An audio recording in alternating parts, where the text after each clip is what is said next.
अहंकार के पद से थोड़ा सा हटना पड़ेगा, अहमता से थोड़ा नीचे जाना पड़ेगा। अरे लंकाधिपति रावण को मारने के लिए कितना प्रयास कर लिया भगवान राम ने, लंकाधिपति रावण को मारने के लिए कितना प्रयास कर लिया लक्ष्मण जी ने, लंकाधिपति रावण को मारने के लिए कितना प्रयास कर लिया श्री हनुमान जी ने।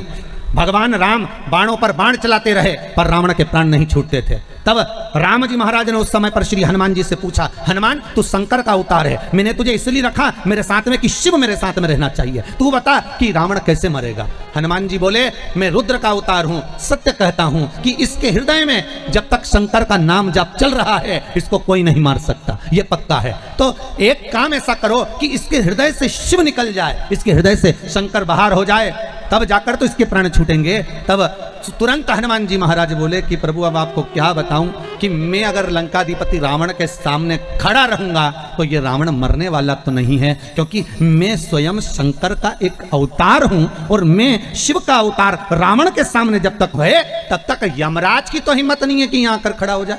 स्वयं राम जी के प्राण छूटे जब की कथा निकाल लो, जब राम जी के प्राण छूटे उस समय की कथा निकाल कर देखिए।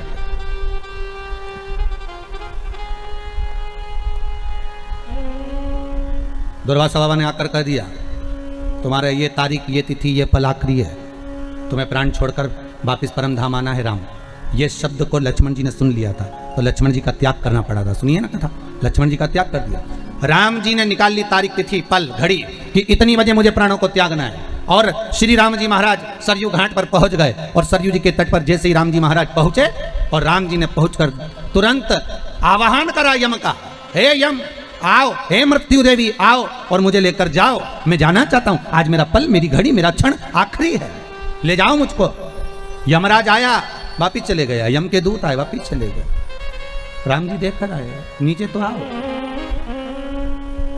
ऊपर से नीचे आओ तब तो मुझे लेकर जाओ। राम जी कह रहे हैं, यमराज ऊपर से हाथ जोड़कर इशारा कर रहा है, पहले इसको हटाओ। किसको? अरे जम के तो बोलो, हनुमान को। जब तक ये शंकर पास में होगा तो प्राण छूटेंगे क्या? क्योंकि वचन लिया है यमराज ने, ये वचन, यमराज की पुत्री मृत्यु देवी जब मरी थी, शंकर भगवान ने जब प्राणों को राजा श्वेत के सामने हरा था, जब राजा श्वेत के सामने मृत्यु देवी को भी मार दिया था, मौत को भी समाप्त कर दिया था, जब राजा श्वेत के सामने यमराज को भी मार दिया था, उस समय पर सूर्य नारायण भगवान रोते हुए आए और सूर्य देवता ने आकर कहा, मेरा बेटा धर्म का कार्य कर रहा था, राजनीतिक कार्य कर रहा था, जो एक देवता को सौंपा गया कर्म है वो कर्म कर रहा था, फिर मेरे बेटे को क्यों मारा? शंकर भगवान ने कहा, इसने मेरे मंदिर में प्रवेश क्यों करा? ये मेरे मंदिर में आकर राजा श्वेत को मार रहा था, मैंने इसको मार दिया। तो उसके अंतिम क्षण थे, उसके अंतिम श्वास थी, उसका अंतिम पल था। शंकर भगवान बोले, भले अंतिम पल था, भले अंतिम श्वास थी, भले अंतिम क्षण था, पहले मुझसे तो पूछना था। मृत्यु लोक का देव अधिदेव महादेव अभी विराज रहा है, पृथ्वी के देव से पूछो क्या मैं इसको उठाकर ले जा सकता हूं? जब मेरी आज्ञा हो तब लेकर जाना, ऐसे कैसे लेकर चले जाओगे? इसलिए मैंने मृत्यु देवी को भी मार दिया, यमराज को भी मार दिया। सूर्य नारायण भगवान रोने लगे, भगवान विष्णु से कहा, मेरे पुत्र और पोती को जीवित करवाओ। शंकर भगवान ने कहा, शर्त एक रहेगी, जीवित तो मैं कर दूंगा, शर्त इतनी सी है, अगर कोई मेरा भजन कर रहा होगा, जहां शंकर खड़ा होगा, शंकर का स्मरण खड़ा होगा, जहां शिव नाम का जाप हो रहा होगा, वहां ना तो यमराज आएगा ना यमराज की बेटी मृत्यु देवी आएगी। अगर ये वचन दे तो मैं जिंदा कर दूं। सूर्य नारायण भगवान ने कहा, मैं वचन देता हूं, आपका जहां नाम होगा वहां दोनों नहीं आएंगे। तो वचन दे दिया। तो जब वचन दे दिया तो हनुमान जी शंकर का होता और ऊपर से यमराज कह रहे इनको हटाओ। तो राम जी समझ गए कि हनुमान ने कहा था रावण को मारते समय कि मैं पास में होऊंगा तो रावण नहीं मरेगा, मतलब मेरे साथ भी यही है, अगर शंकर साथ में है तो राम के प्राण नहीं छूटने वाले। तो राम जी से निवेदन यमराज कर रहे हैं, धर्मराज कर रहे हैं, आप कृपा करो और अपने प्राण त्यागने के लिए कुछ कृपा करिए, मैं मृत्यु देवी को भेज दूंगा, पर पहले इस शंकर को हटा दीजिए। और राम जी ने अपने हाथ की मुद्रिका उतारी, सरयू जी के जल में फेंक दी। उससे कहा, हनुमान अरे मेरी मुद्रिका गिर गई, जल्दी जा लेकर आ। और हनुमान मुद्रिका लेने के लिए जैसे ही पानी में कूदे और राम जी महाराज पानी में तुरंत अपने प्राणों को त्याग देते हैं। हनुमान जी जब लौट कर आते हैं तब हनुमान को लगा कि प्रभु मेरे सामने प्राण नहीं छोड़ सकते थे, इसलिए मुझे हटा दिया था, इसलिए मुझे हटा दिया था। क्योंकि शंकर जब तक तुम्हारे नजदीक में है जीजियों, इस कोरोना महामारी में मैं बार बार आप लोगों से कह रहा हूं, पिछली बार भी पूरे लॉकडाउन में एक शब्द कहता रहा, आज फिर कह रहा हूं कि श्री शिवाय नमस्तुभ्यम इस मंत्र को मत छोड़ो। कम से कम एक दिन में 11 बार 21 बार चलते फिरते जपते रहो, ओम नमः शिवाय बसते रहो। श्री शिवाय नमस्तुभ्यम नहीं बोलो तो ओम नमः शिवाय बोलो, ये ना बोलो तो महामृत्युंजय का मंत्र का जाप करो, पर शंकर का अनुमोदन करो, शिव का स्मरण करो। वो कालों का काल है, वो महाकाल है, वो तुमको गिरने नहीं देगा, ये पक्का है, गिरने नहीं देगा। ये फालतू के दुनिया के लोग मैसेज करते फिरते हैं कि इतने मर गए, इतने जी गए, इसकी अपेक्षा मैसेज करो श्री शिवाय नमस्तुभ्यम जपो रे भाया, जपते रहो, कुछ नहीं तो 11 बार तो जपो, दिल से पुकारो उस शंकर को, वो तुम्हारे सामने होगा, साहब तुम्हारे सम्मुख में होगा, तुम्हारे साथ।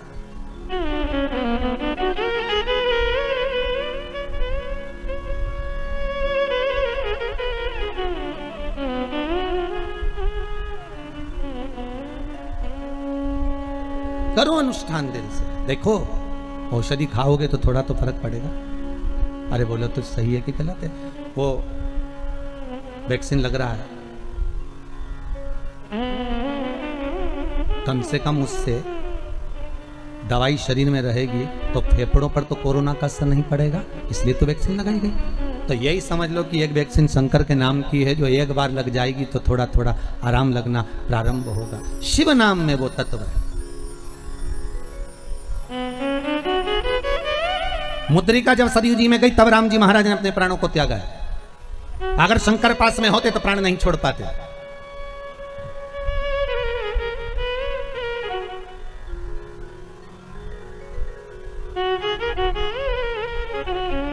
प्राण नहीं निकला। अब तो मृत्यु कैसे आए?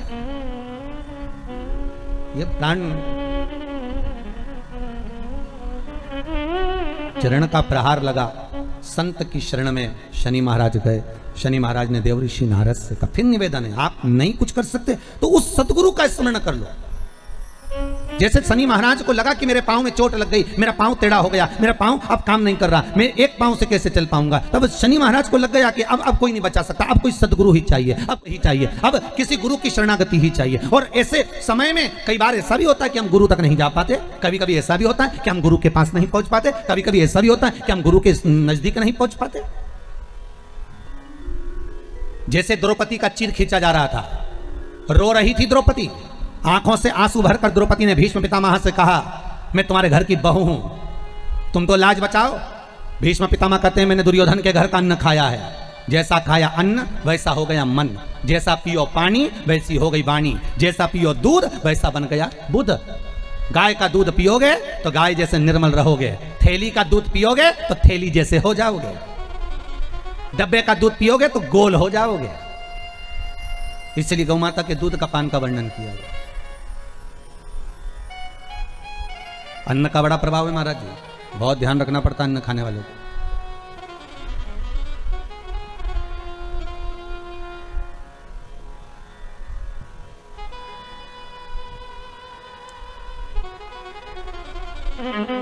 किसी गुरु के लिए, किसी संत के लिए, किसी भगवंत के लिए, किसी भगवान के लिए अगर आप भोजन बना रहे हो ना, तो उसको अगर दिल से बनाओगे और कोई चीज़ दिल से लेके आओगे ना, तो भगवान उसको स्वीकार कर लेता है, भगवान उसको अंगीकार कर लेता है। आप दिल से अगर कोई चीज़ लाए भगवान के लिए लेकर, भाव से लाए,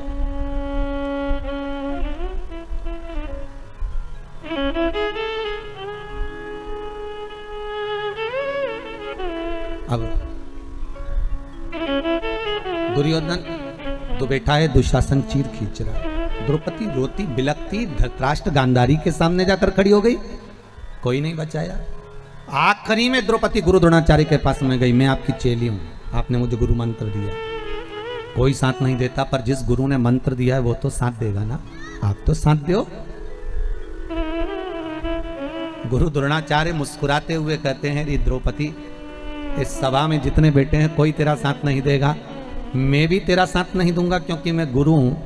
भले मैंने मंत्र दिया है, पर एक बात याद रख ले, गुरु भले साथ ना दे, पर जो मंत्र दिया है तुझको तो उस मंत्र को जप, गुरु मंत्र जो मिला है उसको जपो।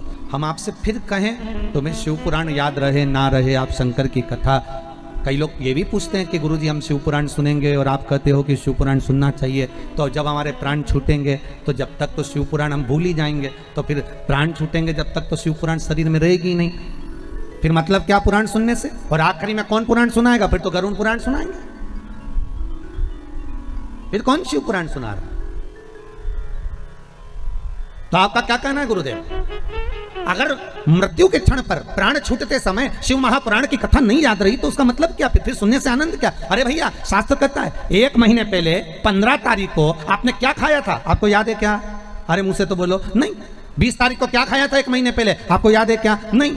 पर 20 तारीख को 1 महीने पहले 15 तारीख को जो तुमने खाया था वो तुम्हारे शरीर में गया, जाने के बाद उसका रक्त बन गया, रक्त बनने के बाद वो शरीर में आज तक चल रहा है। जो तुमने 1 महीने पहले खाया था उसका रक्त तुम्हारे शरीर में आज तक चल रहा है। शिव महापुराण की कथा वही कहती है, भले मरते समय तुम्हें कथा याद रहे ना रहे, पर इतना जरूर याद रखना कि तुमने जिस कथा को सुना है अंतिम समय तक वो तुम्हारे शरीर में निरंतर रक्त के साथ चलती रहेगी और वही यम की कैद से छुड़ाकर परमात्मा के दरवाजे तक पहुंचा देगी। वो शरीर में चलती रहती है निरंतर, रात दिन, हर पल, हर घड़ी, हर क्षण चल रही है, वो छूटती नहीं है।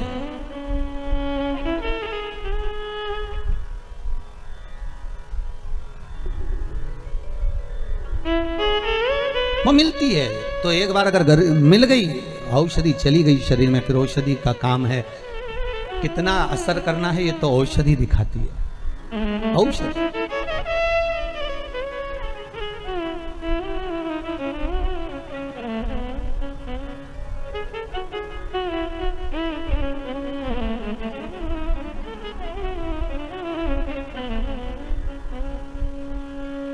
आप तो दिल से पुकारते रहो, आना नहीं आना ये उसका काम, उससे निवेदन करते रहो, ये फिर उसकी मर्जी।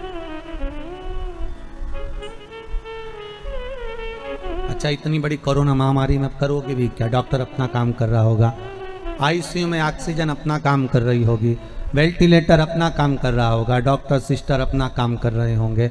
बार बार आप फोन लगाकर डॉक्टर से भी बात नहीं कर सकते, वो भी बेचारा इतना टेंशन में पड़े हुए हैं, इतने लोगों को देख रहे हैं दिन भर रात भर, तो उनको भी तो लगता होगा कि जिंदगी क्या है, उनकी भी तो आंख भर आती होगी जब इतनी बॉडियों को, इतने स्वरूपों को देखते होंगे। तो आप क्या कर सकते हो? आप खुद भी तो वहां नहीं जा सकते, तो इतना तो कर सकते हो कि भगवान का भजन कर लो।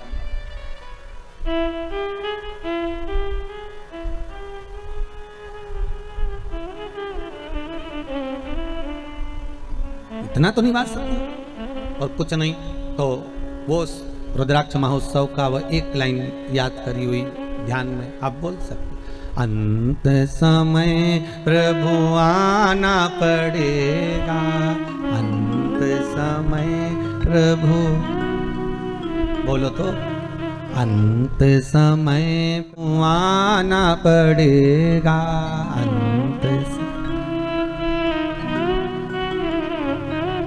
वादा किया तो निभाना पड़ेगा, वादा की तो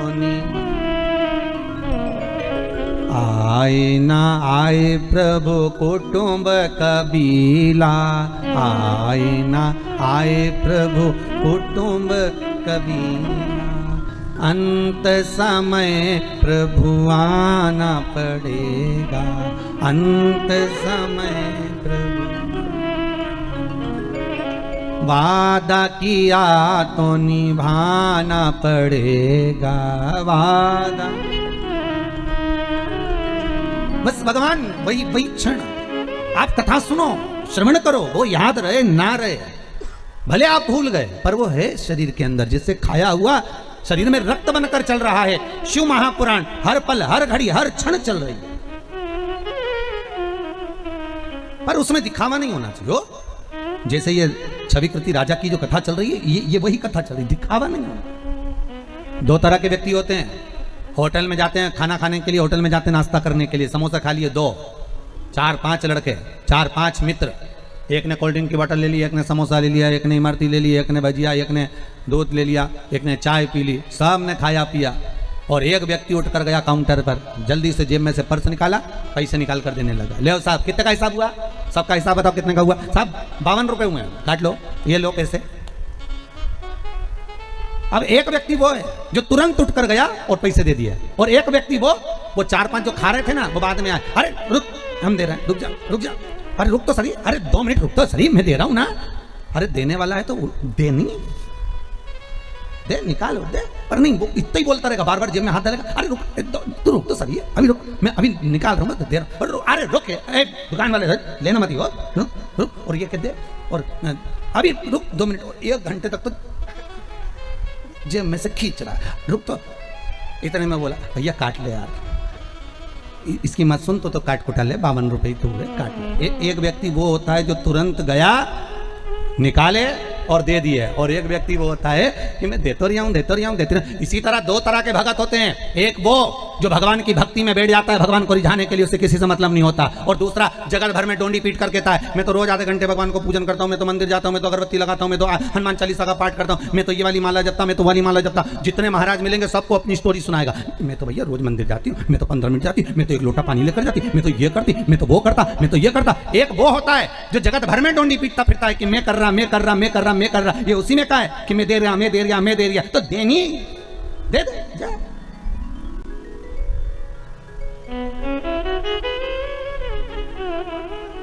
अरे बीमार पड़े तब मन में आया अब एक्सरसाइज करूंगा, डॉक्टर ने भी कहा एक्सरसाइज करना, ये सामान कम खाना, बिल्कुल नहीं खाऊंगा, अब की बार ठीक कर दो डॉक्टर साहब, इसके बाद तो बिल्कुल जैसा तुम कहोगे वैसा चलूंगा। अब घर पर आने के बाद 8-10 दिन आराम करने के बाद फिर तो जो खाने पिला,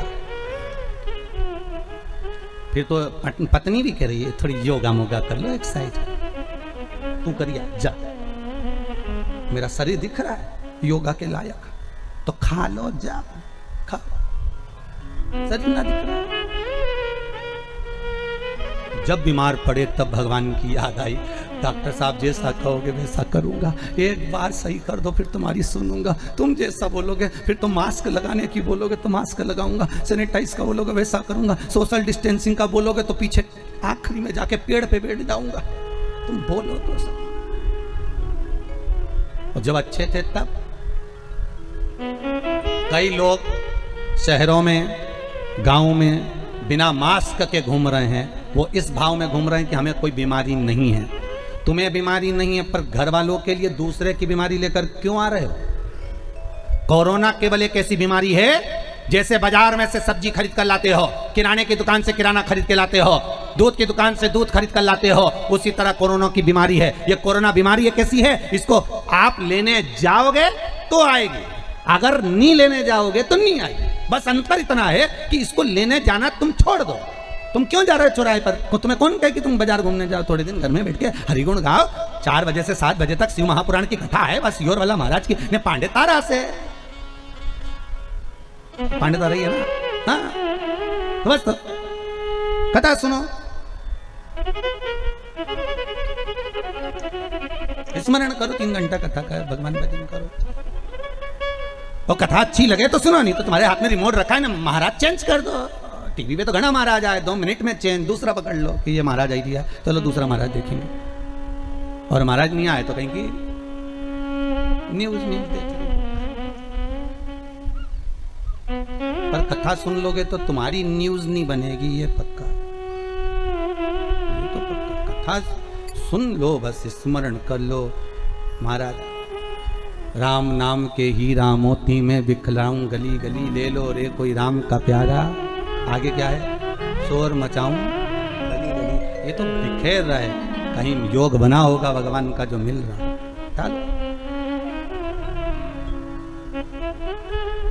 मिल रहा है, प्राप्त कर लो। अब अंतिम क्षण शनि महाराज मन में सोचे कि मैं गुरु की शरण जाऊंगा, माता का अपमान कर दिया, लात मार दी, पांव टूट गया, और अब गुरु की शरण जा रहे हैं। वही हाल है, खूब कहा था अच्छे से रहिए, क्रोध पर संयम रखिए,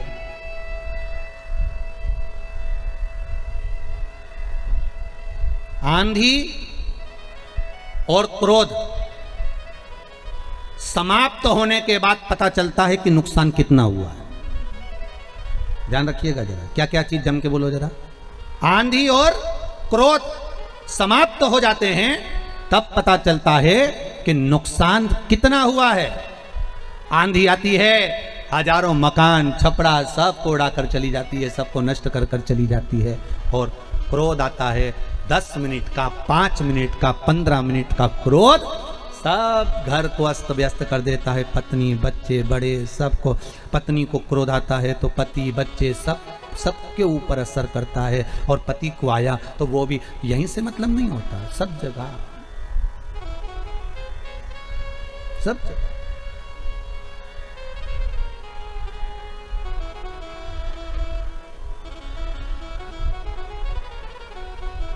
एक जरा सा क्रोध, मात्र एक क्षण का क्रोध।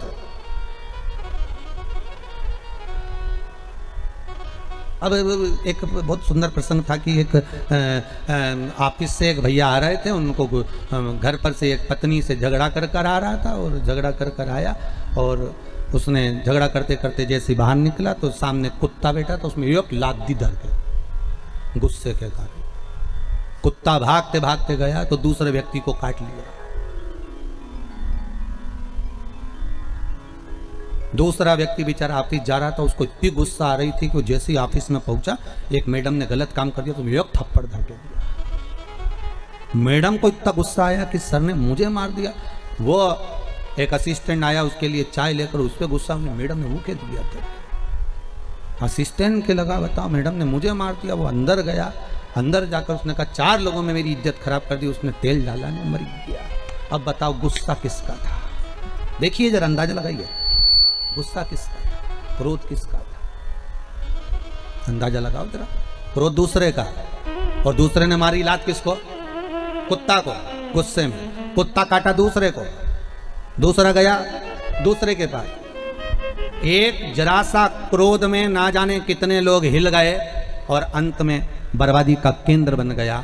जरा सा क्रोध, आंधी और क्रोध थोड़ी देर के होते हैं, पर शांत होने के बाद मालूम पड़ता है कि नुकसान कितना हुआ है। इसलिए थोड़ा संयम बहुत जरूरी है। जब गुस्सा आए तो 1 लोटा पानी भर के उसमें भगवान का नाम लेके धीरे कर पीना चालू कर दो। जो अपशब्द बोल रहा है उसको देखो ही मत, पीते रहो। शंकर भगवान जैसे विष पी गए, तुम गुस्सा पी जाओ।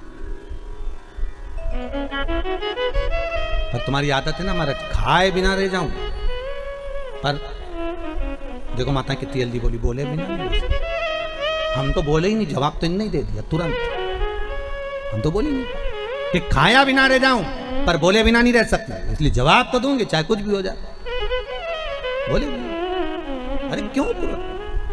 शनि महाराज ने गुस्सा करा, पांव टूट गया, पांव टूट गया तो नारद जी के पास गए। देव ऋषि नारद बैठे हुए थे, भगवत स्मरण में लगे हुए थे। देव ऋषि नारद ने जो शनि महाराज को देखा, अरे शनि महाराज आप आए हो, आप और यहाँ? शनि महाराज बोले हाँ मेरा आना हुआ है, क्या कारण है? शनि महाराज जी बोले मेरा पांव टूट गया, कुछ कृपा कर दीजिए। आप संत हो, साधु हो, सन्यासी हो, तपस्वी हो, साधक हो, उपासक हो। और एक भक्त जो होता है, एक साधक जो होता है, एक संत जो होता है, एक गुरु जो होता है, जो भगवान की भक्ति में निरंतर डूबा हुआ होता है, वो आपको भगवान की भक्ति में ही डुबोएगा, भगवान के भजन में ही डुबोएगा, वो गलत जगह नहीं डुबोएगा। कामी व्यक्ति के पास जाओगे तो काम में डुबो देगा, लोभी के पास जाओगे तो लोभ में डुबोएगा, वासनावान के पास जाओगे तो वासना में डुबो देगा, तृष्णावान के पास जाओगे तो तृष्णा में डुबोएगा, अहंकारी के पास जाओगे तो अहंकार में डुबोएगा, और भगत के पास जाओगे तो भक्ति में डुबोएगा। देव ऋषि नारद ने कहा काय को चिंता करते हो, गंगा जी के घाट पर जाओ, शंकर भगवान का एक शिवलिंग का निर्माण करो, और शिवलिंग का निर्माण कर कर गंगा के घाट पर शंकर जी की आराधना करो। जगत के धात्रा शिव शंकर वही सब कुछ कर सकते हैं। मनुष्य के शरीर के जितने अंग हैं, मानव शरीर में जितने अंग हैं, कहते हैं इनका एक अलग अलग देवता है, प्रत्येक अंग का एक अलग अलग देव है, और सारे अंगों का अलग अलग देव है। सारे अंगों के देवताओं पर कंट्रोल करने वाला शंकर है, भगवान शिव ओघड़दानी त्रिकालदर्शी कैलाशी। शरीर के किसी भी अंग में अगर चोट लगती है, किसी भी, एक बच्ची ने लिखा है कि कोई माता ने, मेरा नाम साधना पांडे है, भदोही जिला दुर्गागंज से आए हैं। कहाँ बैठी हैं साधना दीदी? पत्र भेजा है उन्होंने, साधना पांडे हैं, भदोई दुर्गागंज से हैं कोई, आप ही हैं। अच्छा, इस बालक के साथ में आपने लिखा था ये बालक जो है 5 वर्ष तक ठीक था, 5 वर्षों के बाद में धीरे धीरे धीरे धीरे इसका शरीर बेकार होता चले गया। अभी भी आपकी गोदी में ही है वो। दिल्ली तक, मुंबई तक इस बच्चे को दिखा दिया पर कहीं आराम नहीं मिला। पर शिवरी नारायण में कथा जो थी उसमें चंपेश्वर महादेव का उपाय आपने करा है। उसके बाद बच्चे ने धीरे धीरे हाथ की हथेली खोलना प्रारंभ कर दिया है। अब हथेली खुलने लगी इसकी। अगर बाबा ने इसकी हथेली खोल दी है तो यह भी पक्का है कि धीरे धीरे ये बच्चा शरीर संभाल लेगा और बाबा चाहेगा तो जी चरण जरूर लेगा। उस पर विश्वास रखिए। अगर इतना बाबा ने करा है तो उसको उस लायक जरूर करेगा बाबा। उस पर विश्वास रखो, भरोसा रखो। शंकर पर अगर हम बस इतना जरूर करिए, आपसे निवेदन है कि आप अगर अपनी पूजन में जब जब बैठें, जब जब शंकर की आराधना करें, एक लोटा पानी भी चढ़ाएं, एक फूल भी चढ़ाएं, तो प्रयास करना कि इस बच्चे का नाम और गोत्र बोलकर ही चढ़ाएं। प्रयास करिएगा। बाबा का नाम अगर लेकर चढ़ाएं तो बाबा कामना पूर्ण करें। एक एक अंग, मनुष्य का प्रत्येक अंग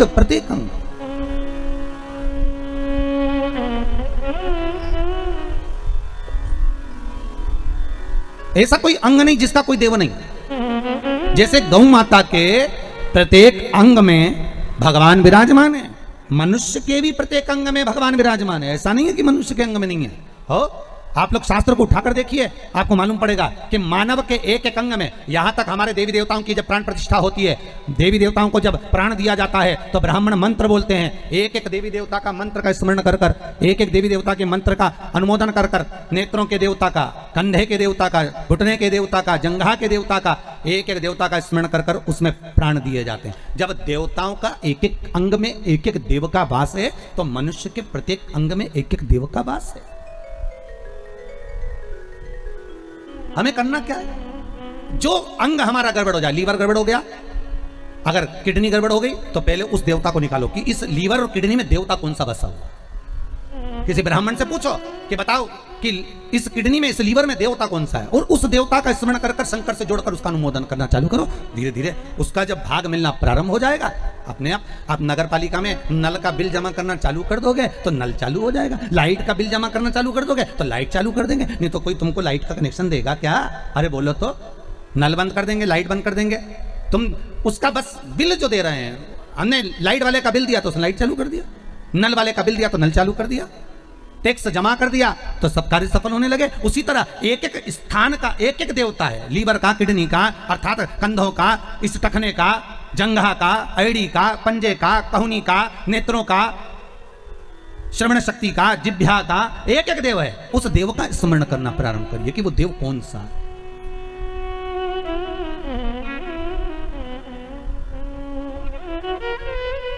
उस देव का स्मरण। सारे देवी देवताओं में केवल एक ही देव है, देवाधिदेव महादेव, जिनके ऊपर जल चढ़ाया जाता है, दूध चढ़ाया जाता है, पंचामृत चढ़ाया जाता है, तो उस शिवलिंग को दोनों हाथों से मला जाता है। कितने हाथों से मलते हैं? अरे जम के बोलिए जरा। दोनों हाथों से। पास में जो बैठा रहता है पति, वो जल चढ़ा रहा है या पत्नी जल चढ़ा रही है या कोई वस्तु चढ़ा रहा है, और दोनों हाथों से शिवलिंग को मला जा रहा है। लिंग पुराण कहती है कि शंकर भगवान के शिवलिंग पर कोई वस्तु चढ़ाकर उसको मली क्यों जा रही है, उसका स्मरण, उसका घर्षण क्यों किया जा रहा है।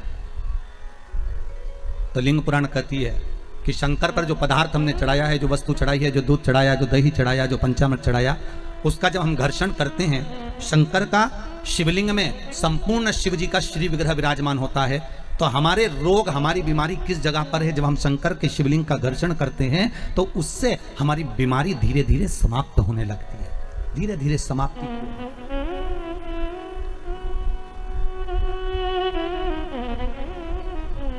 समाप्ति की हो रही। अच्छा, एक और सुंदर सी बात और अच्छी है। अभी नवरात्रि चल रहा है, दुर्गा सप्तशती का पाठ आप लोग कर रहे होंगे। कौन कौन कर रहा है? जरा हाथ उठाओ। आप लोग कर रहे हैं, बहुत अच्छी बात है। अगर आप नहीं कर रहे होगे तो ब्राह्मण दुर्गा सप्तशती का पाठ कर रहे होंगे।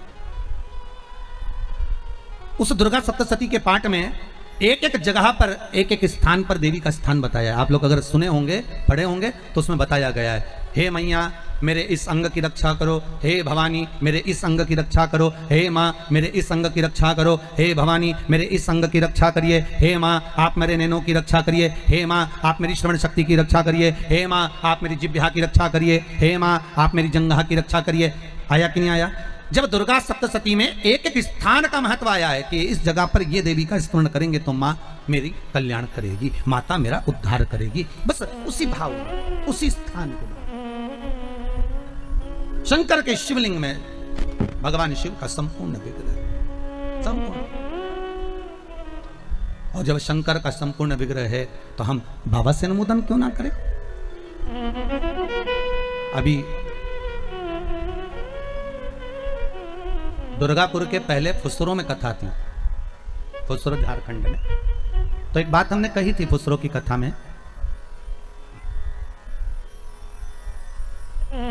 कि जिस व्यक्ति को शरीर में बहुत कष्ट रहता हो,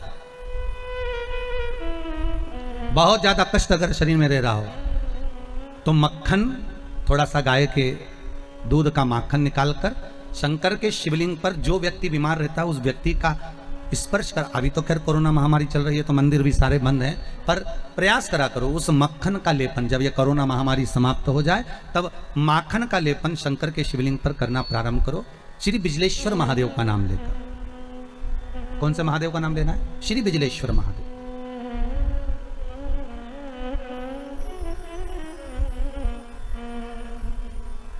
पूरी दुनिया में बिजलेश्वर महादेव एक ही जगह पर विराजमान है, हिमाचल में,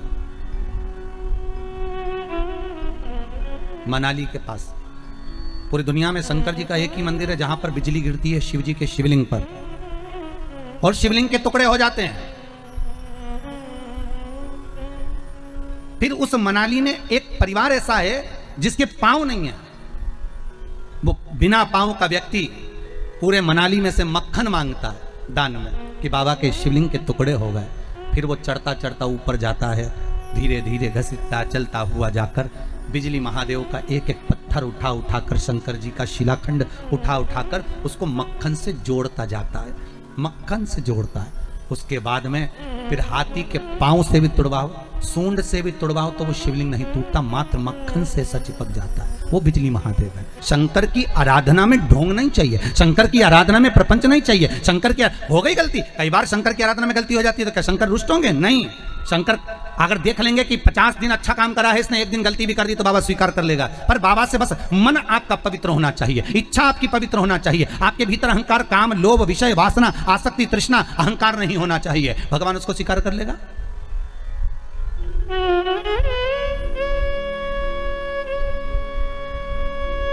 भगवान उसको ले लेगा आराम से। दिखावा ना करिए भगवान के सामने। मेरे शंभू को आप दुनिया के मंदिर में दिखावा करो चल जाएगा, पर शंकर को नहीं चाहिए। शंकर कहते मेरे मंदिर में आओ, एक लोटा पानी चढ़ाओ, बम बम बोलो, अपने घर जाओ, फालतू बैठने की जरूरत नहीं है, फालतू मेरा टाइम बर्बाद करना मत। सारे देवी देवताओं के मंदिर में बैठने की जगह होती है, शंकर जी के मंदिर में बैठने की जगह नहीं होती। इतना पानी ढोल के जाते हैं कि साड़ी भी बचा के चलना पड़ती है।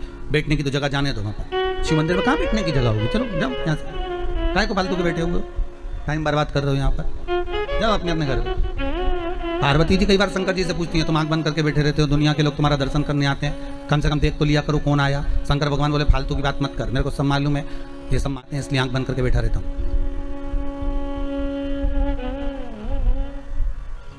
पार्वती जी बोली ऐसा कोई होता है क्या? शंकर भगवान बोले तेरी पड़ोसन क्या करके देख ले, रोज पड़ोसन क्या जाना, जीजी की जरा एक कटोरी घी दे दे, जीजी जरा तेरी चप्पल दे दे, जीजी तरह जरा सा मोबाइल दे दे, जीजी तरह थोड़ा सामान दे दे। रोज रोज मांगने जाओगे तो पड़ोसन भी दरवाजा बंद कर लेगी, तो मैं तो आंख ही बंद कराऊं। तो आंख कब खोलोगे? शंकर भगवान बोले जो मेरे लिए आएगा तो आंख खोल लेता हूं। मैं जानता हूं मेरे भगत को कि ये मेरे लिए आता, मांगता कुछ भी नहीं है, बस आता ही है, दूध चढ़ाएगा, जल चढ़ाएगा, बेलपत्री चढ़ाएगा, और ऐसा बावरा कभी कभी बेलपत्री भी नहीं लाता, तो झाड़ू पोछा लगाकर हाथ धोने के बाद जो पत्ती पत्ती मिल जाती है उसी को धोके चढ़ा के चले जाता है। ये भगत है मेरा, ये भक्त है, इसको दिखावे से मतलब नहीं है। और एक रोज मंदिर जाए ना 25 बार तो साड़ी का पटली जमा, पटरी जमा के फिर पिन मिन लगा के फिर पल्लू मल्लू ले के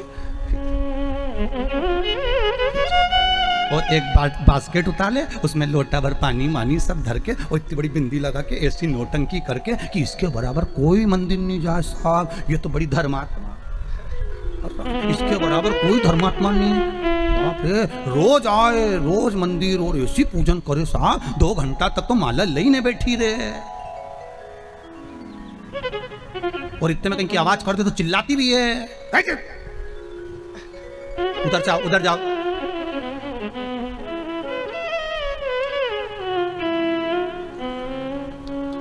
तो वो चिल्लाती भी है। तो अब बताओ वो चिल्लाने में लगी कि माला में लगी? अरे बोलो तो सही, चिल्लाने। अब ऐसे ही तुम हवन में बैठो, मालूम पड़े तुम सचंडी का हवन कर रहे हो, यज्ञ कर रहे हो, और मालूम पड़े पंडित ओम ब्रह्मचारिणे स्वाहा स्वाहा। अब देवी जी सोच रही है हवन आहुति यहाँ दे रही, देख मार रही है, और तुम कह रही स्वाहा, मैया बोल रही आहा। क्या है स्वाहा?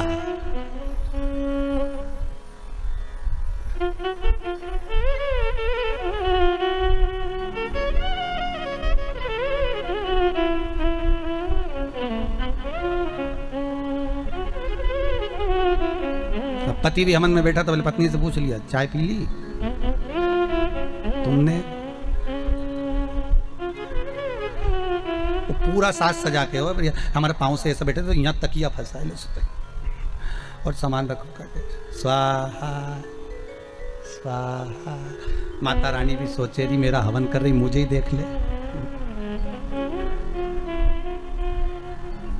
सुख वस्तु में नहीं मारा। फिर वही बात आ गई, भगवान को नहीं पसंद है छल, भगवान को दिखावा नहीं पसंद है। नहीं चाहिए चांदी की थाली में भोजन भगवान शंकर को, नहीं चाहिए शंकर भगवान को सोने की अटारियां। ऐसे सोने के महल तो शंकर भगवान लंका के राजा रावण को दिया थे, ले तू इधर ले ले। हाथ में कड़ा था, उतार कर भस्मासुर को दे देते, ले जिस पे हाथ रखे वही भस्म। भस्मासुर ने सोचा प्रैक्टिकल यहाँ कर लो, शिव जी के पीछे पड़ गया।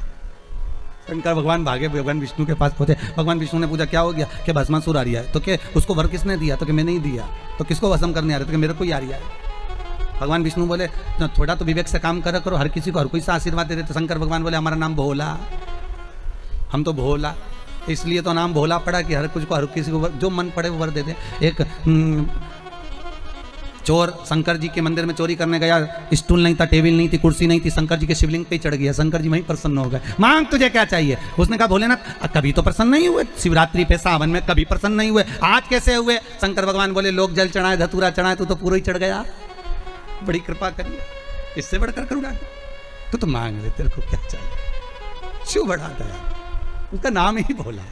अब देवऋषि नारद पूछ लिए क्या हुआ क्या है? तो कि महाराज जी मेरा पाँव ठीक करा दो। तो पाँव ठीक कराना है तो शंकर का स्तमन करो, गंगा के घाट पर जाकर शिवलिंग का निर्माण करो, उस शिवलिंग का निर्माण कर उसकी आराधना करिए, ठीक है? और उसकी आराधना में जब शंकर भगवान की आराधना में शनि महाराज डूब गए, ऐसी आराधना शनि महाराज ने करी कि शंकर भगवान प्रसन्न हो गए।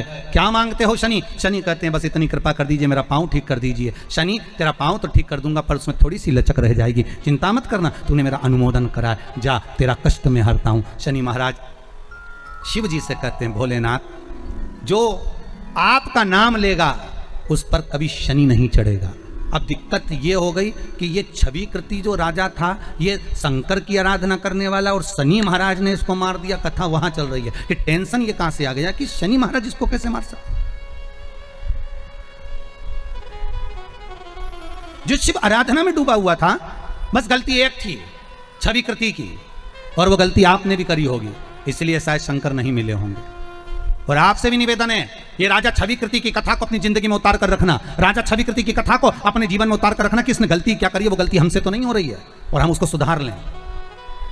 मंदिर सजा दो, पूरे मंदिर में दिए लगा दो, ठीक है, अच्छा अच्छा भोग लगाओ, चांदी की थाली में जिमाओ, सोने के पात्र में जिमाओ, भगवान का चांदी का कलश लाओ, ऊपर जलाधारी चांदी की लगाओ, ठीक है महाराज। पर राजा छवि कृति के प्राण शनि महाराज। तो किसी ने शंकर भगवान से पूछ लिया भोलेनाथ विश्वनाथ हे शंभु हे त्रिकालदर्शी हे कैलाशी अविनाशी शंभो, ये बताओ कि राजा छवि कृति जब तुम्हारी आराधना करता था, तुम पर जल चढ़ाता था, तुम्हारी पूजन करता था, तुम पर बेलपत्र चढ़ाता था, तो शनि महाराज ने उसको क्यों मारा? शंकर भगवान के मुख से निकल गया, राजा जब भी कोई सामान चढ़ाता था तो जगत को, नगर को, महल को, पूरे राजपाट को दिखाकर चढ़ाता था कि मैं इतना कर रहा हूं। अर्थात अहंकार रखकर अगर कोई शंकर की आराधना करता है तो शंकर कभी उसका साथ नहीं देते, कभी नहीं देते। भले तुम 2 चढ़ाओ, दही चढ़ाओ, तुम्हारी मर्जी पड़े वो चढ़ाओ।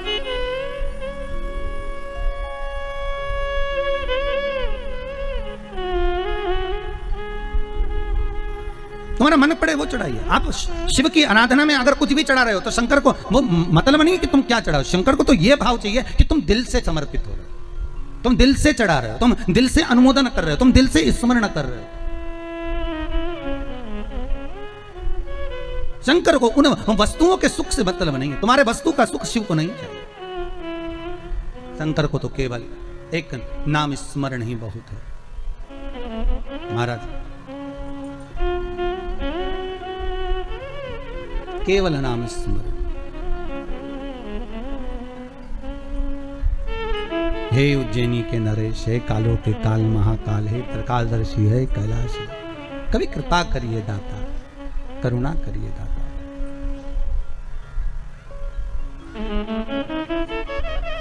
मेरे शंकर को दिखावा नहीं चाहिए, मेरे शंकर को हृदय का सुख चाहिए। आप मन से जो बाबा को समर्पित करोगे बाबा वो स्वीकार करेगा।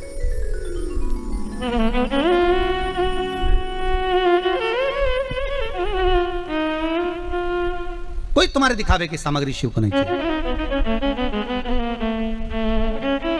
एक प्रश्न यहां पर है महाराज। श्री गिरीश सिंह जी बदलापुर जौनपुर उत्तर प्रदेश से आए। कहाँ खड़े हैं? अच्छा वहाँ है। आपने एक पत्र लिखा है महाराज जी कि पशुपति व्रत में शाम के समय भोजन में सेंधा नमक का प्रयोग कर सकते हैं क्या? पहली बात तो पशुपति व्रत में एक समय फलहार करना है, दूसरे समय भोजन करना है। भोजन में कोई भी नमक का प्रयोग आप कर सकते हैं। अगला प्रश्न है आपका, पशुपति व्रत के दिन मान लो एकादशी पड़ जाए तो पशुपति व्रत हम करेंगे तो मान्य होगा कि नहीं होगा? अब ये आपको अंदाजा लगाना है कि आपको एकादशी करना है कि पशुपति व्रत करना है। अगर एकादशी का व्रत कर रहे हैं तो उस दिन पशुपति व्रत को छोड़ दें, अगले सोमवार को पशुपति व्रत फिर कर लें। ऐसे 5 व्रतों का नियम रहेगा। हर हर महादेव विराजिए। भगवान शिव की कथा।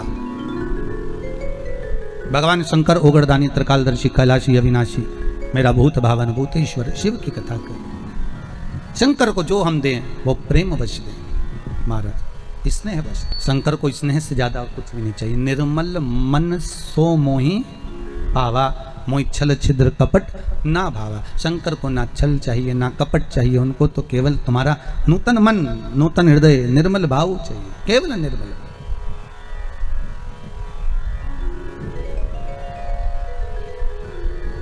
केवल एक तुम्हारी चित्त वृत्ति साफ है, निर्मल। शिव महापुराण की कथा कहती है भगवान शिव माता जगतजननी जगदम्बा पार्वती के साथ में जब विवाह करते हैं, महाद्य शक्ति जगदम्बा जगतजननी दुर्गा भवानी माता पार्वती मैनावती के गर्भ से प्रकट होती है। मैनावती के गर्भ से। देखिए पहले भी कथा में कहा, फिर कहते हैं मैना, धन्या और कला, ये 3 पितरों की बेटियां महाराज। पितृलोक में इनका निवास है, ये पितरों की बेटियां हैं और पितृलोक में ये निवास करती हैं। केवल एक बार सनकादि ऋषि पितृलोक से देवलोक की ओर जा रहे थे, एक जगह पर बैठकर ये तप साधना कर रहे थे। वहीं से मैना, धन्या, कला इन तीनों का निकलना हुआ और इनके लहंगे की चोट से सनत कुमार के पांव में लग गई। सनकादि ऋषियों को चोट पहुंची तो इन सनत कुमारों ने श्राप दे दिया, मैना, धन्या, कला हम आपको श्राप देते हैं कि आपके वस्त्र द्वारा संतों को चोट लगी है तो आप देवलोक को छोड़कर, पितृलोक को छोड़कर मृत्यु लोक में पहुंचो।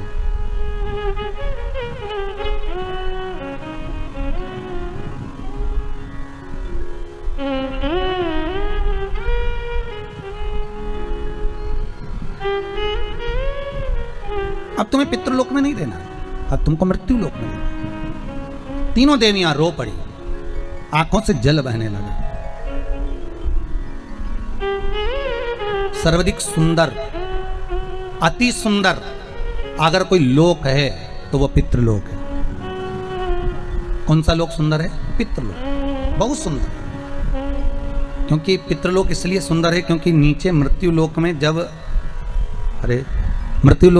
जब आप लोग कथा श्रवण करते हैं ना, चाहे आप टीवी चैनल के माध्यम से सुन रहे हो, चाहे आप फेसबुक यूट्यूब के माध्यम से सुन रहे हो, रात्रि को भले आप 15 मिनट भी अगर मोबाइल पर भी कथा सुन रहे हो या आप टीवी चैनल के माध्यम से कथा सुन रहे हो, शिव महापुराण की कथा जितनी देर आप पंडाल में बैठकर सुनो, चाहे टीवी पर सुनो, चाहे मोबाइल पर सुनो, जितनी देर तक आप शंकर की कथा को श्रवण करते हो,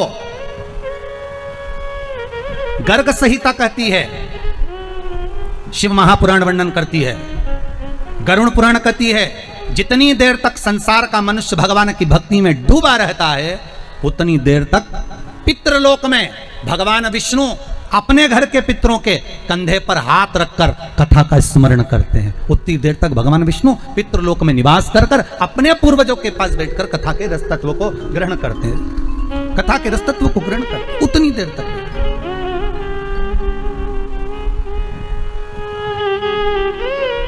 अब अंदाजा लगाइए आप लोग कितनी बजे कथा में आए हो। और कई लोग तो टीवी के सामने अगर इंतजार करते रहते, जैसे ही 4 बजे बच्चों को कह के रखते हैं बस 4 बजे टीवी चालू करो, कथा आ रही होगी, सियोर वाला महाराज बैठा है, कथा बात रहे, चालू करो जरा कथा, लगाओ जरा आस्था टीवी लगा दो, चालू करो जरा, चालू कर दीजिए। शिव महापुराण की कथा कर रही है। जितनी देर तक आप सत्संग में डूबे हुए हो, वही बात आ गई ना, जिसको मनुष्य चुनता है वो संसद में जाकर बैठता है और जिसको शिव चुनता है वो सत्संग में जाकर बैठता है। ये शंकर ने चुना है, आप तो दूसरा चुनने वाला नहीं, शंकर चुना। तो पितृलोक इतना सुंदर लोक है जहां पर भगवान विष्णु हर पल, तो पितृलोक में जितने भी पितर रहते हैं ना, इनको भगवान विष्णु का दर्शन हर आधे घंटे 1 घंटे में होता रहता है, क्योंकि कोई ना कोई कथा सुनता ही रहता है। तो कथा सुनते रहते हैं तो उनके पितरों से भगवान विष्णु मिलने आते हैं। तो जितने लोग पितृलोक में रहते हैं भगवान विष्णु सबसे मिलकर जाते हैं। इससे बढ़कर खुशी क्या होगी। कोई अध्यक्ष आया, कोई उपाध्यक्ष आया, कोई सीएम आया, कोई पीएम आया, आपके गाँव में आया, जब एक से मिलने आया तो सबसे मिलकर अगर और साहब बढ़िया आनंद में, तो हाय भाई तो हो ही गई ना कम से कम। कि विधायक साहब आए, सांसद साहब आए तो मिलकर गए, एक से बन तो सबसे मिलना हो गया, उनका हाय भाई हो गई कि हाँ सबसे मिल गए। तो भगवान विष्णु जितनी बार भी पितृलोक में आते, कोई कथा सुनता मिलता और भगवान विष्णु को पितृलोक में जाना पड़ता। कई बार भी पूछ लिया, तुम दिन भर गायब रहते हो, कहाँ चले जाते हो। भगवान विष्णु बोले, पृथ्वी पर लोग खूब कथा सुन रहे हैं, जितने लोग कथा सुनते हैं तो इनके पितरों के पास जाकर मुझे बैठना पड़ता है आशीर्वाद देने के लिए, उनकी पीठ थपथपाने के लिए कि तुमने अच्छा काम करा,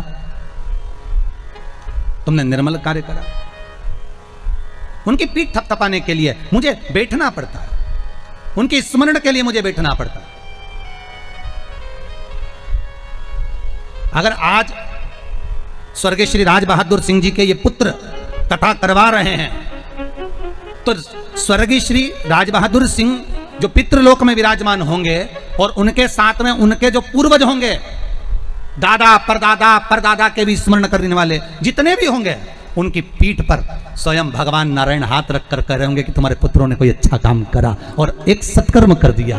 ये उनकी पीठ पर हाथ रखकर थपथपाया जाएगा कि कोई देव कार्य किया गया, शंकर की कथा का अनुमोदन कराया गया, शिव महापुराण का रसतत्व ग्रहण करवाया गया।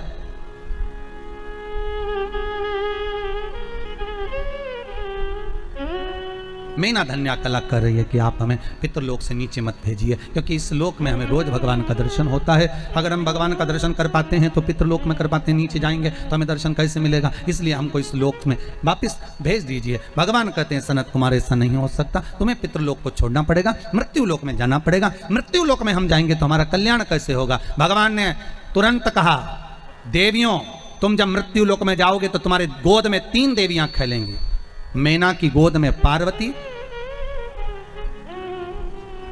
धन्या सुनैना बनेगी जिनकी गोद में सीता, कला कीर्ति बनेगी जिनकी गोद में राधा। ये 3 खेलेंगी और ये तीनों संपूर्ण विश्व का कल्याण करेंगी। इन 3 देवियों के प्रकट होने से संपूर्ण ब्रह्मांड आनंदित होगा। संपूर्ण ब्रह्मांड,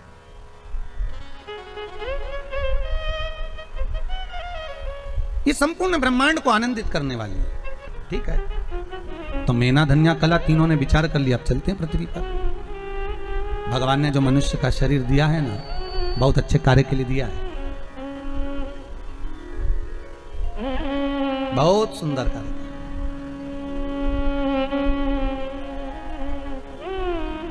आज कितनी प्रसन्नता का विषय होता होगा महाराज जब घर के पिता पितृलोक से देखते होंगे कि मेरे बेटे चंडी यज्ञ कर रहे हैं, सतचंडी कर रहे हैं, शिव महापुराण की कथा करवा रहे हैं, भगवान का स्मरण कर रहे हैं, 7 दिन 9 दिन भगवत चर्चा हो रही है, पूर्वज वैसे ही प्रसन्न हो जाते होंगे, पूर्वजों को वैसे ही प्रसन्नता का भाव हो जाता होगा।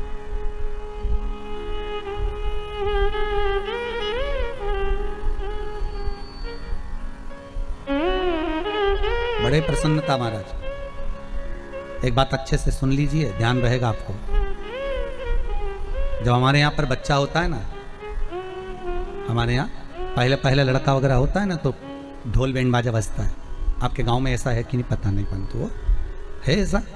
तो बच्चा होता है तो बड़ा ढोल बैंड बाजा बजता है। शिव महापुराण की कथा और गरुड़ पुराण कहती है, मृत्यु लोक में किसी के घर में बच्चा होता है पहली बार तो ढोल नगाड़ा बैंड बाजा बजता है।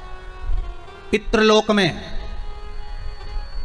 जब परिवार का कोई एक व्यक्ति भी शंकर की कथा को करवाता है, शिव महापुराण की कथा को करवाता है, तो पितृलोक में स्वयं भगवान विष्णु शंख का नाद करते हैं और कहते हैं धन्य है तेरे घर के बच्चे, जो तेरे घर के बालक, तेरे घर के बच्चे कोई शुभ कार्य कर रहे हैं। यहां तो अपन नगाड़े बजवा रहे, वहां भगवान विष्णु नगाड़े बजा रहे।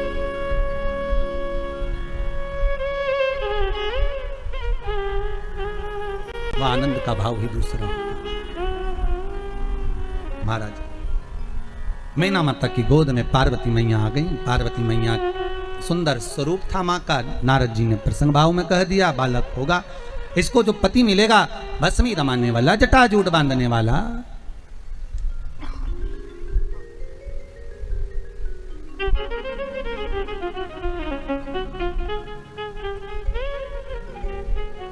सबसे पहली भस्म, सबसे पहली भस्म शंकर भगवान पर किसने चढ़ाई थी?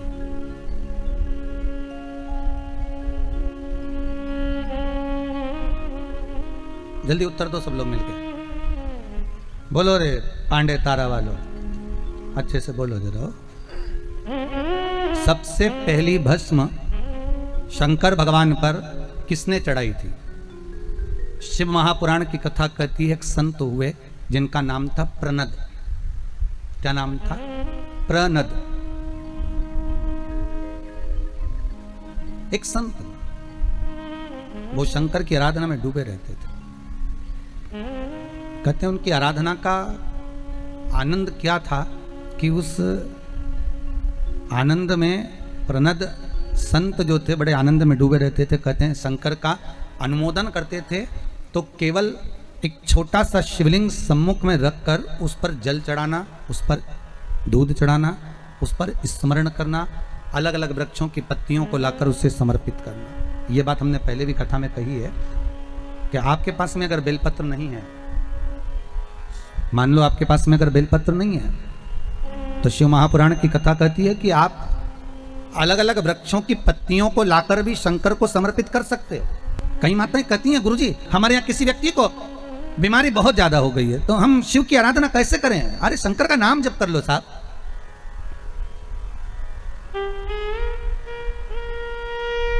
मंदिर भी नहीं जा सकते तो शिव का स्मरण तो करो, और अगर बेलपत्री ना मिले तो दूसरे वृक्ष की पत्ती ही समर्पित कर दो, पर करो।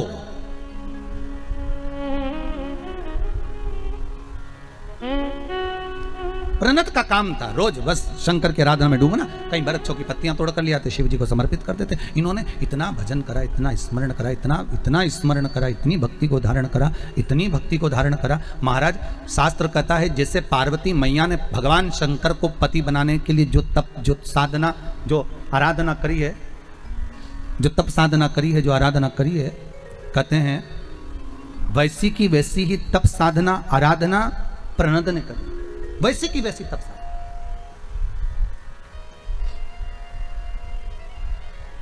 और बहुत ध्यान देना महाराज, कलिकाल के लिए वर्णन करेंगे। शंकर को रिझाने के लिए कौन से कलर के कपड़े पहने उससे मतलब मत रखना। शंकर को पाने के लिए कपड़ा बदलने की जरूरत नहीं, शंकर को पाने के लिए मात्र कलेजा बदलना है, केवल कलेजा। शिव मिल जाएगा।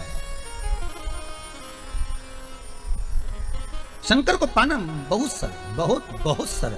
शिव को पाना। अब एक प्रणत का काम क्या था? वो ऋषि, वो संत का काम क्या था? वृक्षों की पत्तियां तोड़कर लाते, शंकर जी को समर्पित कर देते। जैसे पार्वती मैया ने तप साधना करी, जैसे पार्वती जी ने आराधना करी, वैसे ही माता पार्वती जैसी आराधना वो संत करता। बस पत्तियों को तोड़ता, मुख में लेता, खाता, अपनी जिंदगी को निकालता। कभी कभी पत्तियां खाना भी छोड़ देता, कभी फल खाना छोड़ देता, कभी कभी केवल जल का पान करता, कभी जल भी छोड़ देता। केवल नासिका के एक स्वर से श्वास खींचना, उसी स्वर से छोड़ देना, कभी कभी वो भी छोड़ देता।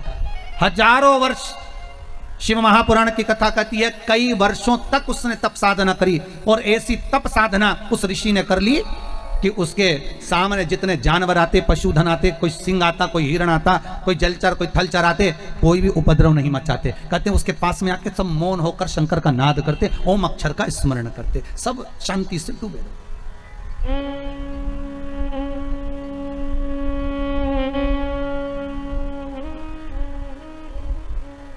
ओम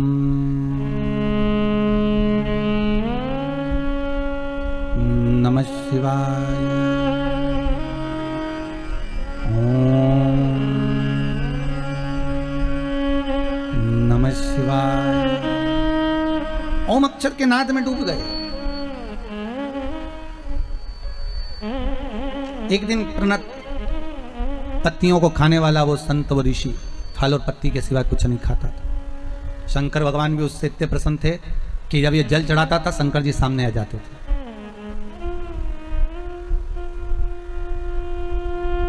शिव सामने। एक दिन किसी वृक्ष की पत्तियां तोड़ने के लिए गया, उंगली में चोट लग गई। चोट लगी, रक्त जमीन पर गिरना था। शरीर में क्या होता? रक्त। पर प्रणत के उंगली कटने पर रक्त नहीं निकला, वृक्षों की पत्तियां और जो फल खाए थे उसका रस निकल रहा था। पत्तियों का रस, फलों का रस निकल रहा था।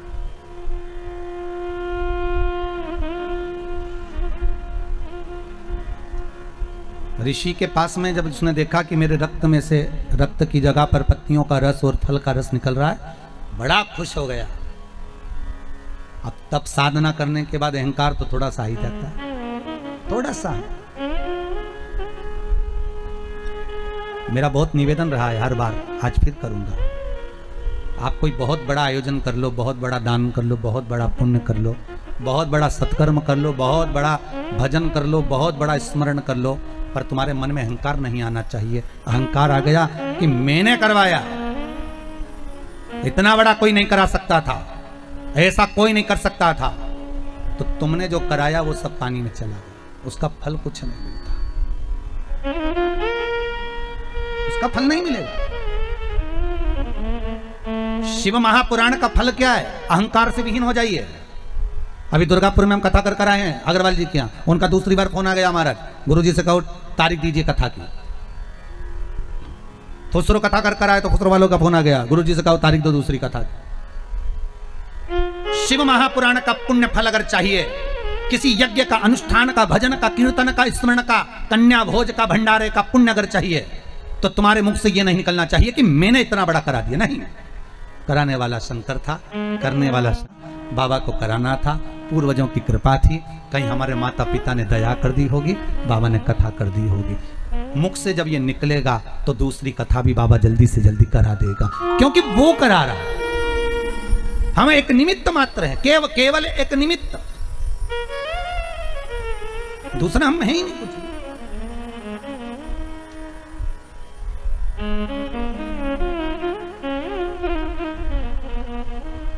हम तो केवल एक निमित्त मात्र था। हमारे मेरे हाथ में से अब रक्त की जगह रस निकल रहा है। प्रणत को प्रसन्नता हो गई, ठहाका लगाकर हंसने लगा, खूब हंसा, खूब हंसा। अब उसको क्या हो गया था? धीरे धीरे जो संत का भाव था, तब साधना थी, भजन कीर्तन था, सब कुछ करा, पर थोड़ा सा उसको क्या आ गया था? जम के बोल दो, क्या आ गया? अहंकार आ गया कि मेरे शरीर से रक्त गायब हो गया, अब मुझ में इतना तपबल आ गया कि मेरे रक्त की जगह इन पत्तियों का, इन फलों का रस गिर रहा है, इन पत्तियों का रस गिर रहा है, इन फलों का रस गिर रहा है। पर एक बात याद आ गई, प्रणत ने जब अहंकार आया, प्रणत का काम था शंकर की आराधना करने के बाद शिव जी से रोज कहता था कि मेरे अहंकार को टिकने मत देना भगवान, जैसे ही आए वैसे ही तोड़ देना। ये रोज कहता था प्रणत, मेरे अहंकार को मत टिकने देना भोलेनाथ, हे शिव शंकर, हे शंभु, हे त्रिकालदर्शी, हे कैलाशी, अगर मेरे भीतर यह भी माना जाए कि मैंने इसको भोजन कराया, मेरे भीतर यह भी माना जाए कि मैंने ऐसा करवाया, मेरे भीतर यह भी माना जाए कि मैंने अभिषेक करवाया, मेरे भीतर यह भी माना जाए कि मैंने आपके ऊपर दही चढ़ाया, दूध चढ़ाया, पंचामृत चढ़ाया, मैंने भंडारा करवाया, मैंने भोजन करवाया, मैंने करवाया, तो मेरे अहंकार को तुरंत तोड़ देना। हे शंकर, इतनी करुणा जरूर करना। शंकर ने वो करुणा तुरंत कर दी। जैसे इसकी उंगली कटी, रस निकला, इसको अहंकार आया कि अब मेरे बराबर कोई नहीं हो सकता, मेरे शरीर में रक्त की जगह पत्तियों का फल का रस भरा गया है, अब मेरे बराबर कोई नहीं हो सकता, मैंने इतना पुण्य करा, मैंने इतना फल प्राप्त कर लिया। उसी समय शंकर भगवान एक बूढ़े का रूप रखकर आ गए। मेरा ओघड़दानी, मेरा त्रिकालदर्शी, मेरा कैलाशी, मेरा शंभु एक बुजुर्ग का रूप रखकर आ गया, एक बूढ़े का रूप रखकर आ गया। और बूढ़े का रूप रखकर प्रणत के सामने आकर बोले, ओ प्रणत। प्रणत बूढ़े को देखकर बोले, हे बाबा, तू मुझे जानता नहीं है, तू मुझे पहचानता नहीं है। शंभु बूढ़े का रूप रखकर बोले, पहचानने की जरूरत क्या है, तुम्हें मालूम नहीं है बाबा, तुम्हारी उंगली काटूंगा तो उसमें से रक्त निकलेगा, तुम्हें मालूम है मेरा तपबल कितना प्रबल होगा कि मेरी उंगली कटती है तो उसमें से देखो ये पत्ती और फल का रस निकलता है। मेरा तपबल कितना प्रबल है।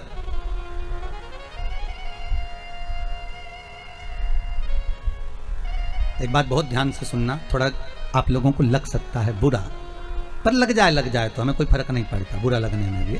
किसी किसी के शरीर में जब देवी देवता आते हैं ना किसी के शरीर में, तो वो ऐसा घूम घूम कर सबको बताते हैं, और बताने के बाद उनकी बात सही हो जाती है। बोलो होती कि नहीं होती?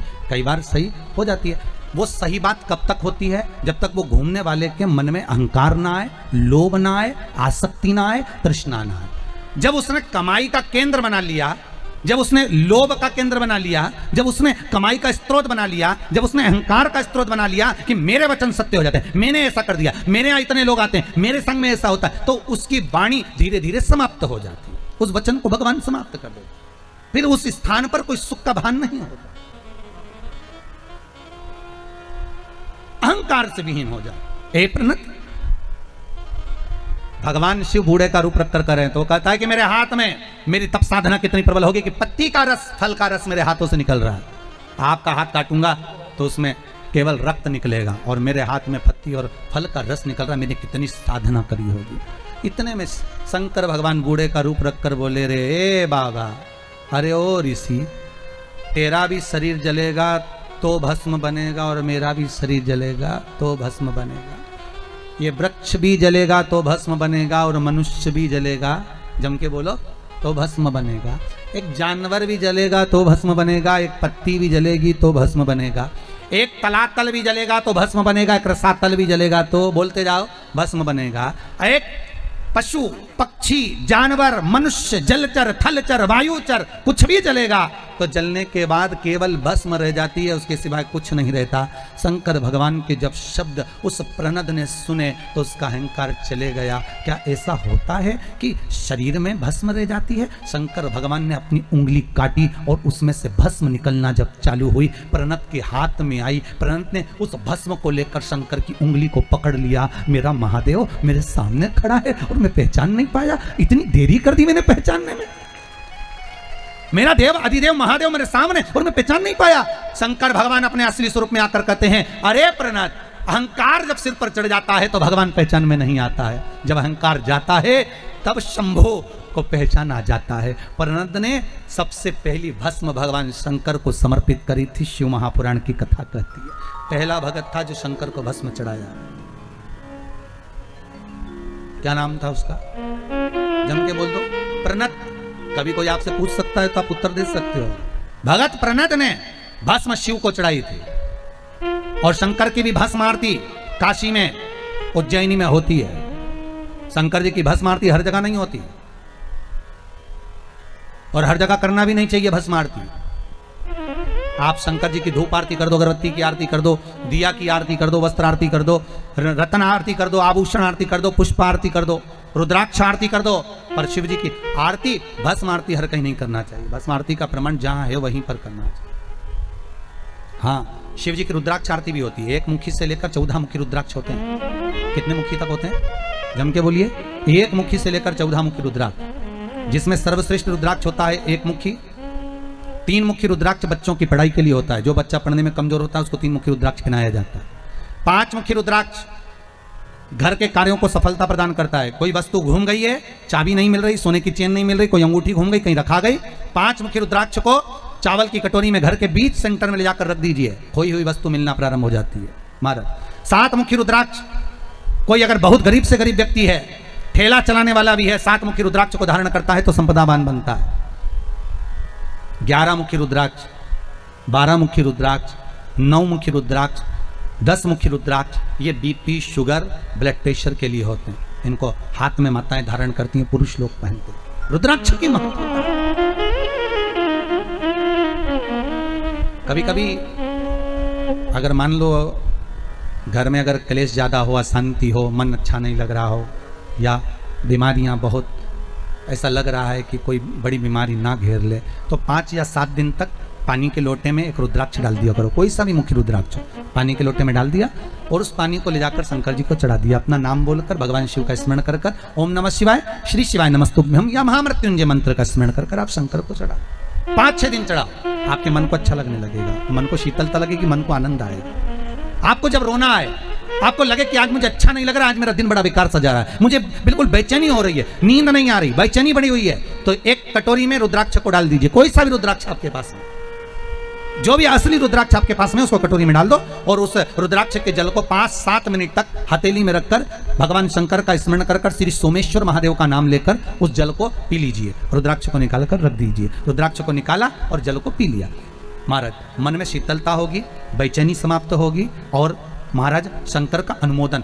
और एक और बात ध्यान दीजिए, जब आपकी धड़कनें बढ़े, एकदम ऐसा लगे कि मुझे पसीना आ रहा है, बीपी शुगर जैसा महसूस हो रहा है कि बीपी ऊंचा नीचे, तभी भी रुद्राक्ष का पानी शंकर को स्मरण कर कर, सोमेश्वर महादेव का नाम लेकर या श्री शिवाय नमस्तुभ्यम का जाप कर कर कटोरी में पड़ा हुआ रुद्राक्ष का जल थोड़ा सा पी लीजिए। बिल्कुल शरीर को एकदम शांति मिलेगी।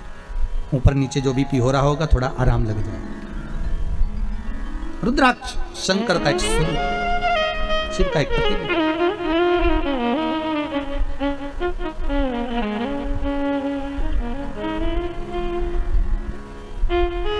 शिव का स्मरण करना कहा,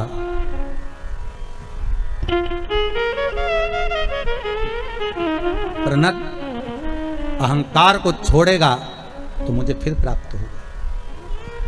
छविकृति राजा अहंकार को छोड़ दिया तो शंकर को मिलना था, पर अहंकार छूट नहीं पाया, इसलिए शनि महाराज ने उसको मारा।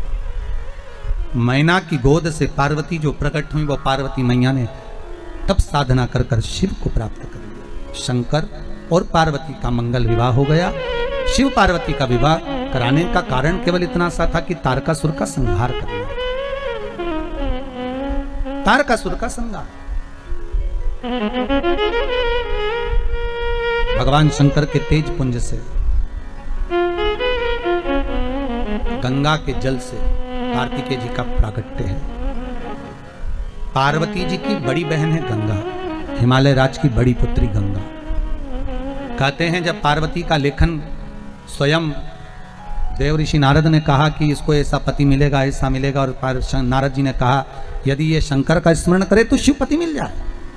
गंगा जी ने अपने कानों से सुन लिया कि शंकर ऐसे हैं, क्यों ना मैं उनका अनुमोदन करूं। पार्वती से ज्यादा तप गंगा जी ने करना प्रारंभ कर दिया। इतनी तप साधना गंगा जी ने करी, इतनी तप साधना करी। एक दिन पार्वती को मालूम पड़ गया कि मेरी बड़ी बहन गंगा शंकर जी को रिझा रही है और मैं भी शंकर को रिझा रही हूं, शंकर तो एक के पति बनेंगे, फिर गंगा रिझा रही तो क्या होगा। पार्वती जी ने थोड़ा सा छल कर दिया। और छल क्या करा पार्वती जी ने, छल तो नहीं कहेंगे, पार्वती अपनी सहेली से कहने लगी, अरे सखी, अरे ओ सखी, मैंने सुना है कोई संत अगर अपने दरवाजे पर से निकले, एक लोटा पानी भरकर संत के ऊपर डाल दो तो संत प्रसन्न हो जाते हैं। गंगा जी ने कान लगाकर सुन लिया। इसलिए जीजियों आपसे भी निवेदन है, कभी किसी की यहाँ कान लगाकर मत सुनना हो।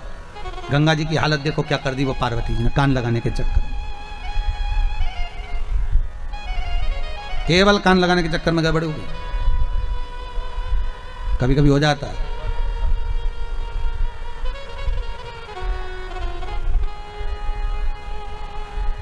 अब गंगा जी को लगा कि पर पानी फेंक दो तो शिव प्रसन्न हो जाते हैं, संत प्रसन्न होकर भर देते थे। वहीं से दुर्वासा बाबा जा रहे थे, गंगा जी ने एक लोटा पानी भर के दुर्वासा पर फेंक दिया। जैसे ही दुर्वासा पर फेंका, दुर्वासा को क्रोध आ गया और दुर्वासा जी बोले, अरे गंगा, तूने संत का अपमान करा है, तू हिमालय राज की बड़ी बेटी होकर तूने संत का अपमान करा। मैं दुर्वासा तुझे श्राप देता हूं कि तू स्त्री के शरीर को छोड़कर पानी के रूप में बहेगी। गंगा की आंख में आंसू भर गए, गंगा नैनों में जल भरकर रोने लगी कि मेरा स्त्री का शरीर छूटेगा और मैं पानी के रूप में बहूंगी। गंगा ने हाथ में जल लिया, मेरी बहन पार्वती ने मेरे साथ छल किया है। और गंगा हाथ में जल लेकर पार्वती को श्राप देने वाली थी, इतनी देर में शंकर भगवान प्रकट हो गए। भोलेनाथ ने कहा, गंगा क्या कर रही है? ये गंगा तुम कर क्या रही हो? गंगा जी बोली, मेरी बहन ने मेरे साथ छल किया।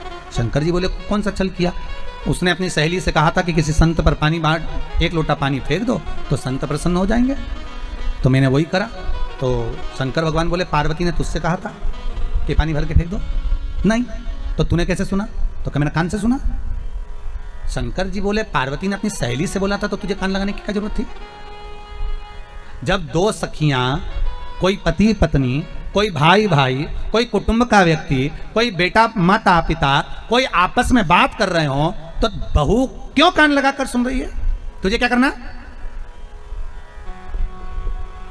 क्यों सुना जाए? सबसे ज्यादा बहुएं कान कब लगाती हैं? जब घर में ननंद आती है। जब ननंद घर में आई और बहुओं के कान हाथी के कान जैसे हो जाते हैं। ध्यान रखो, अम्मा क्या क्या दे रही है जीजी को, सब ध्यान रखो। तूने कान क्यों लगाया गंगा? गंगा कहती है, मेरी बहन को मैं श्राप दूंगी। भगवान शिव कहते हैं, श्राप मत देना, ये मेरी अर्धांगिनी बनेगी,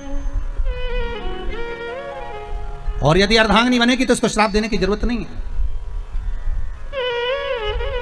रहने दो। गंगा जी कर रही हैं तो आप मेरे पति नहीं बनेंगे? शंकर भगवान बोले, नहीं। शिव जी कहते हैं, गंगा मैं तुझे विवाह नहीं करना चाहता। गंगा कहती है, मैंने कौन सा पाप करा?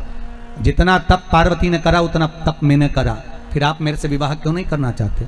शंकर भगवान कहते हैं, गंगा मैं तुझसे विवाह नहीं कर सकता। क्यों?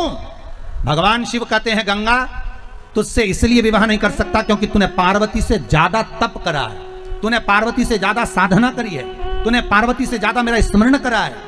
तो गंगा कहती है, फिर तो मैं तुम्हारी अर्धांगिनी बन सकती हूँ। शंकर भगवान कहते हैं, गंगा तूने इतना तप करा है कि मैं तुझे अपने साथ में अपनी अर्धांगिनी बनाकर पास में नहीं बिठाना चाहता। गंगा मैं तुझे अपने सिर पर बिठाना चाहता हूँ, इसलिए मैं तुझे विवाह नहीं करना चाहता, मैं तुझे अपने मस्तक पर बिठाना चाहता। गंगा की आंख में आंसू थे। भोलेनाथ जी ने पूछ लिया, अब क्यों रो रही है? मेरे सिर पर बैठेगी, अब तो तुझे रोना ही नहीं चाहिए। अगर तू मेरी पत्नी बनती और मेरे सिर पर बैठती तो लोग क्या कहते कि बताओ अपनी लुगाई को सिर चढ़ा लिया। बेचारा नया नया लड़का शादी करके आए ना तो बड़ी आफत रहती है उसकी। पत्नी की नहीं सुने तो क्या क्या बताओ, तुम तो तुम्हारी अम्मा ही अम्मा की सुनो, और अम्मा की नहीं सुने तो अम्मा के तू तो बताओ जोरू का गुलाम हो गया। और बेचारा पति बीच में मंदिर के घंटे जैसा टंगा, इधर से पत्नी आती तो वो बजा जाती, इधर से अम्मा आती तो वो बजा जाती। अब वो घंटा बेचारा बीच में टंगा, 50 बार सोचता तब करे क्या करे, किसकी सुने किसकी ना सुने। बढ़िया।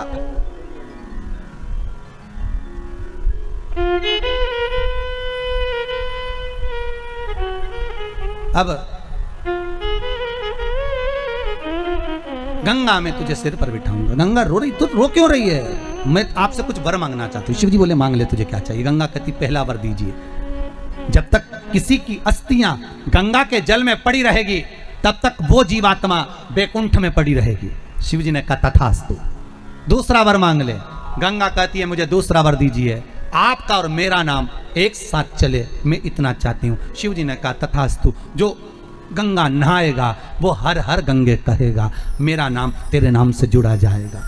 फिर शिव जी ने कहा, ये 2 वर तो तूने मांग लिए, तीसरा वर मैं अपनी तरफ से देता हूँ। गंगा, मेरे बच्चे पार्वती के गर्भ से प्रकट नहीं होंगे, मेरे बच्चे तेरे जल से प्रकट होंगे, तेरे जल से मेरे बच्चे प्रकट होंगे। और शंकर भगवान के 6 पुत्र गंगा के जल से प्रकट हुए। वो बालक 6 जब एक साथ प्रकट हुए तो रोने लगे, एक साथ दूध पिए, एक साथ रोए, एक साथ पानी पिए। गंगा मैया बड़ी परेशान हो गई। गंगा जी ने उसी समय पर कृतिकाओं को बुलाया। कृतिकाओं, अरे संतों की पत्नियां आओ और हमारे इन बच्चों का पालन करो। कृतिकाएं भी परेशान हो गई तो कृतिकाओं ने विचार करा ये 6 अलग अलग, इनको एक कर दे तो कैसा रहेगा। सारी संतों की पत्नियों ने 6 बालक को गंगा के घाट पर सुलाया, हाथ में जल लिया। अगर हमारा पतिव्रता धर्म का पालन हम करते हैं, हमारा सातित्व पक्का है, हमने अपने पति को परमेश्वर माना है, तो ये 6 की 6 बालक एक हो जाएं। और इन्होंने हाथ में जल लेकर जो छोड़ा, 6 बालक एक हो गए, मुख 6 हो गए, बालक एक हो गया। कृतिकाओं ने एक करा, इसलिए उसका नाम कार्तिकेय हो गया। क्या नाम पड़ गया?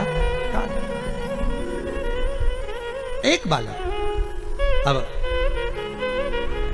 कार्तिकेय महाराज प्रकट हो गए। देखो शंकर भगवान के 6 लड़के गंगा के जल से, 5 लड़की गंगा के जल से, गंगा के जल से। भगवान शिव के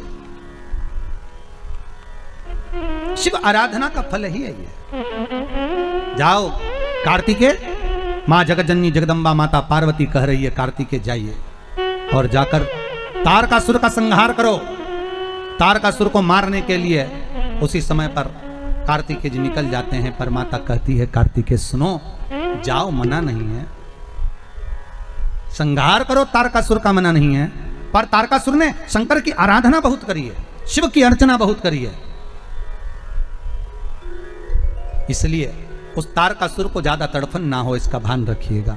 कार्तिकेय जी ने तारकासुर का संहार करा। देवताओं ने पुष्पों की वृष्टि करी, गंधर्व गान करे, अप्सराएं नृत्य करी, चारों तरफ आनंद स्थापित हुआ, चारों तरफ आनंद की लहर छा गई। तारकासुर का संहार हो गया। और तारकासुर का जब संहार हुआ, देवता चहुदिश आनंद ही आनंद स्थापित करते हैं। श्री कार्तिकेय महाराज की जय। हर हर महादेव, हर हर महादेव, हर हर महादेव। भगवान शिव की पावन कथा। आज कौन से दिन की कथा है? चौथा दिन की। कितना और बचा है? 3 ही बचे हैं, 3 दिन और बचे हैं। आज चतुर्थ दिवस का विराम होगा। 5वें दिन की कल आनंदमय कथा का रसास्वादन करेंगे। अभी गणेश जी महाराज का जन्म महोत्सव भी आनंदमय हो जाएगा। कल कथा में 5वें दिन की कथा में प्रवेश करते हुए भगवान शिव आनंद की राशि है, भगवान शंकर आनंदमय। श्री कार्तिकेय महाराज जब आनंद के साथ पधारे, देखा कार्तिकेय बाबा ने, मैया ने आरती उतारी आज कार्तिकेय जी की, क्योंकि कार्तिकेय ने सबसे बड़ा काम एक करा था कि तारकासुर का जो संहार किया था, उस तारकासुर के संहार में एक बात का ध्यान रखा था कार्तिकेय ने कि तारकासुर के हृदय में बाणों को नहीं चलाया था, क्योंकि उसके हृदय चित्त में शिव समाया हुआ था, उसके हृदय चित्त में शंकर बैठा हुआ था। और बहुत ध्यान दीजिएगा, महाराज बहुत सुंदर बात कही है। किसी ने लिखा था, कहीं हमने पढ़ा था कि अगर इस दिल को महादेव के सामने खोल दोगे तो ये दिल फिर हॉस्पिटल में नहीं खोला जाएगा। ये जो हार्ट अटैक की जो बीमारी होती है ना, हार्ट की, ये इसीलिए होती है क्योंकि लोग अपने मन की बात अंदर ही अंदर डाले जाते हैं। कचरे जैसा डस्टबिन का डब्बा बनाकर रखते हैं, उसको भरे जाते भरे जाते भरे जाते, तो एक दिन ब्लास्ट तो करेगा, तो कचरा कहीं ना कहीं तोड़ेगा, ये ब्लॉकेज तो कहीं ना कहीं होगा। इस दिल को, इस मन को जो भगवान के सामने खोल देता है, अपने मन की बात, अपने वृत्ति की बात, अपने हृदय की बात, अपने चित्त की बात जो शंकर से कह देता है, वहां दिल खोल लिया, मन खुल गया, भगवान से कह दिया, तो समझ लो फिर ये दिल फिर हॉस्पिटल में नहीं खुलेगा। शिव उपासना में, भगवान शंकर के अनुमोदन में, शिव के स्मरण में इस मन को लगा देना, चित्तवृत्ति को रमा देना, यही शंकर का एक आनंद है। तारकासुर के प्राणों को हरने के बाद जब कार्तिकेय बाबा आए और बाबा आकर भगवत स्मरण का चित्तानंद करते हुए माता पार्वती ने उनकी आरती निहारी।